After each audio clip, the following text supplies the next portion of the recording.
keputusan secara individual, tapi kewenangan ini harus dia pertanggungjawabkan. Kemudian, di dalam proses pengambilan keputusan dan tindakan, seorang anggota polisi itu memiliki kewenangan diskresi.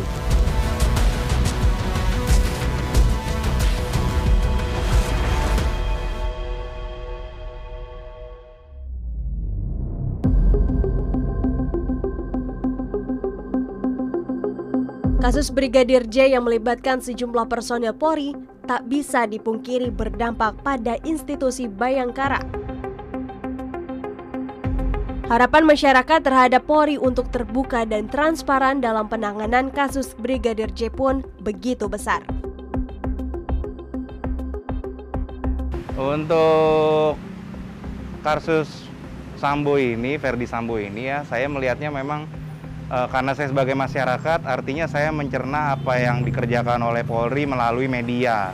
Nah, kalau dilihat itu juga saya kemungkinan tidak semua saya bisa mencerna karena banyak sekali berita. Tapi kalau saya lihat sudah ada itikat baik sebenarnya dari pihak kepolisian Republik Indonesia untuk membongkar apa sebenarnya yang terjadi dalam institusinya. Kasus ini di masyarakat berkembang begitu banyak opini karena dari media sosial dan juga banyak juga opini-opini yang dikatakanlah terlalu berlebihan dan akhirnya membuat masyarakat itu lupa bahwa ini sebenarnya adalah kasus pembunuhan berencana. Jadi harapannya adalah jangan sampai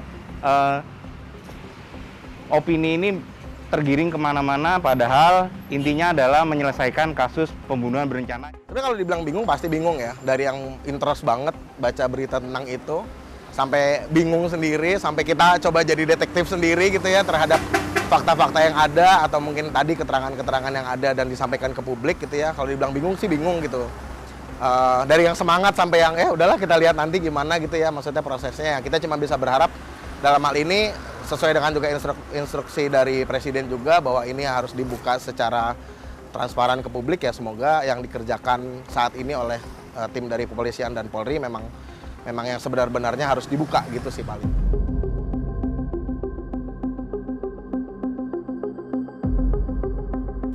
Transparansi bisa mencegah hal-hal seperti ini.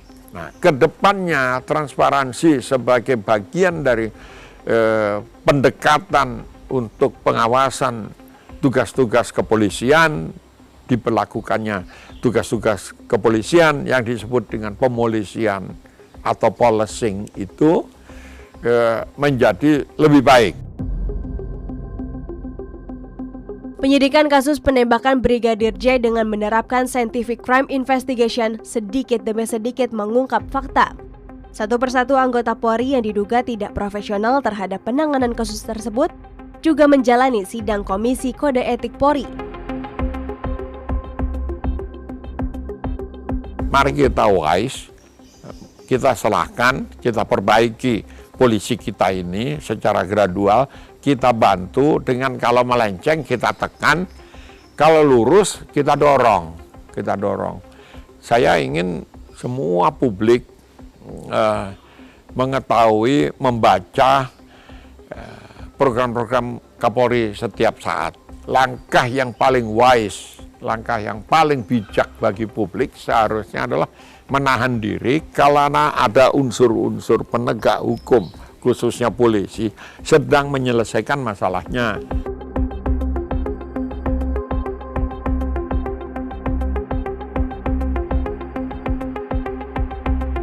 Kalau untuk transparan atau tidak, dengan adanya kemarin rekonstruksi ya sudah ada proses yang bagus ya, yang sebenarnya ini kan perlu sekali masyarakat ketahui gitu. Namun untuk menilai hal tersebut sudah transparan atau belum, saya pribadi belum bisa menilai karena saya tidak mengikuti seluruh pemberitaan. Namun dengan adanya rekonstruksi kemarin, saya bisa condong lebih ke memang sudah tepat kerja apa yang dikerjakan oleh Polri di Indonesia. dengan ini juga jadi bisa semacam pembelajaran bahwa kedepannya hal-hal kayak gini yang sifatnya ada dalam institusi kepolisian dan Polri sendiri ya harus benar-benar diusut tuntas gitu, maksudnya harus benar-benar ya tadi transparan gitu ya. Dengan akhirnya nanti kasus ini bisa dibuka secara transparan, kepercayaan publik terhadap kepolisian dan Polri juga naik lagi.